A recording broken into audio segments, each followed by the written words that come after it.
सभी बहन भाइयों को नमस्कार। आज हमारा चर्चा का बिंदु है कि सुप्रीम कोर्ट की जो जजेस हैं, न्यायाधीश हैं, उनकी लाइब्रेरी में एक न्याय की देवी की मूर्ति की स्थापना की गई है जो पहले एडॉप्टेड थी उससे डिफरेंट है, उससे अलग है।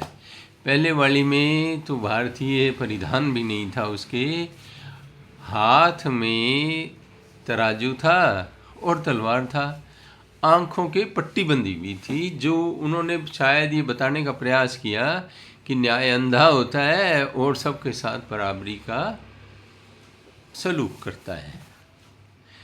अब भारतीय परंपरा के अनुसार नई जो न्याय की देवी की मूर्ति स्थापित की गई है, उसने साड़ी पहनी हुई है,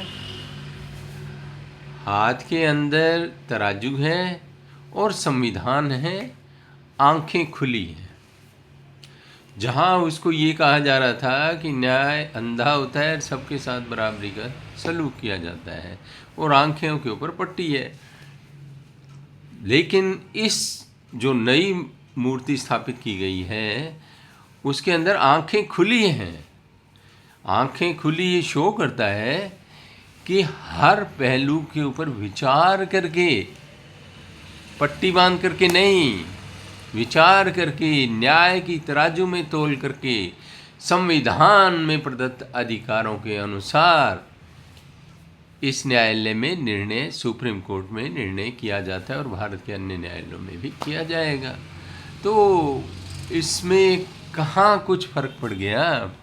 ये है कि एक रोमन परंपरा की थी, अब भारतीय परंपरा की है, जिसकी जो सिंबोलिज्म है, उसकी सांकेतिकता ज़्यादा अच्छी है।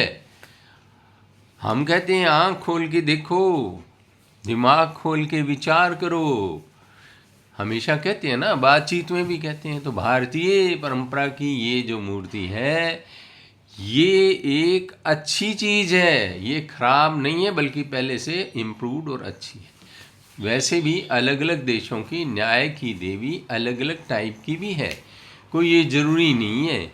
और रोमन साम्राज्य वाली जो है वो कोई देवी देवता नहीं थी, वो किसी एक वहाँ के राजा के विचार था। तो कोई बहुत बड़ा आसमान टूटने वाला नहीं है। ये कुछ लोग, जैसे ये कपिल सिब्बल साहब, ये तो जो आजकल सुप्रीम कोर्ट के बार एसोसिएशन के अध्यक्ष भी हैं, जो बहुत ज़्यादा तो कांग्रेसी हैं, ये मानो कांग्रेसी ही हैं, और वकील भी हैं। ये अजीब कॉम्बिनेशन है, वकील भी है और साथ में पार्टी से भी जुड़े हुए हैं।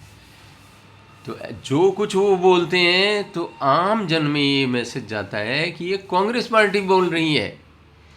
क्या भारतीय परंपराओं से दुश्मनी है कांग्रेस की?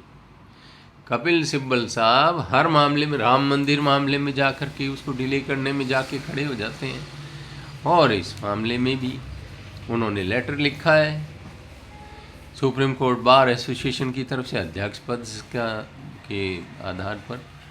तो क्या ये उचित है आचरण? इसका जो प्रभाव आएगा वो कांग्रेस पे आएगा। इसी प्रकार जब नई संसद भवन बना, उसमें जो सेंगोल स्थापित किया गया, उसको लेकर के विरोध करने लग गए। तो भाई, क्या तुम कांग्रेस की इरादा भारतीय परंपराओं को नष्ट करने का रहा है? और क्या कांग्रेस जो है, जो भारत की सबसे पुरानी पार्टी है, क्या वो अपने आप को समाप्त करने की ओर जा रही है? क्योंकि वो अपनी परंपराओं से हट करके बात करने लगे। हर मामले में विरोध करना, सनातन का विरोध करना, इसको लोग यूँ लेते हैं कि ये सनातन का विरोध करते हैं। सेंगोल चोल साम्राज्य से का राजदंड था, तो क्या राजा के पास राजदंड नहीं होना चाहिए? चाहे वो डेमोक्रेटिकली इलेक्टेड हो, चाहे किसी भी ढंग से आया हो, जिसे प्रशासन संभालना है, राजपाट संभालना है, क्या उसके पास राज सत्ता नहीं होनी चाहिए? ये कहना चाहिए कि मानना चाहिए ये कैसी बात है, ये कैसे विचार हैं, ये बड़े अद्भुत विचार हैं। तो जो बात कपिल सिब्बल साहब सुप्रीम कोर्ट में बोलते हैं, आजकल तो वो खैर आप पार्टी के भी वकील बन जाते हैं। खैर जो अच्छी खासी फीस मिले सुप्रीम कोर्ट के वकीलों को, तो वो क्यों नहीं बन जाएंगे। वो कौन से, वो कहने के लिए कहते थे हम कोई एक पार्टी से नहीं जुड़े हुए हैं। लेकिन कपिल सिब्बल साहब निश्चित तौर से कांग्रेसी हैं और साथ में वकील भी हैं। ये 2 in 1 हैं और 2 in 1 लोग कुछ भी बोलेंगे तो उसके आक्षेप कांग्रेस पे आएगा।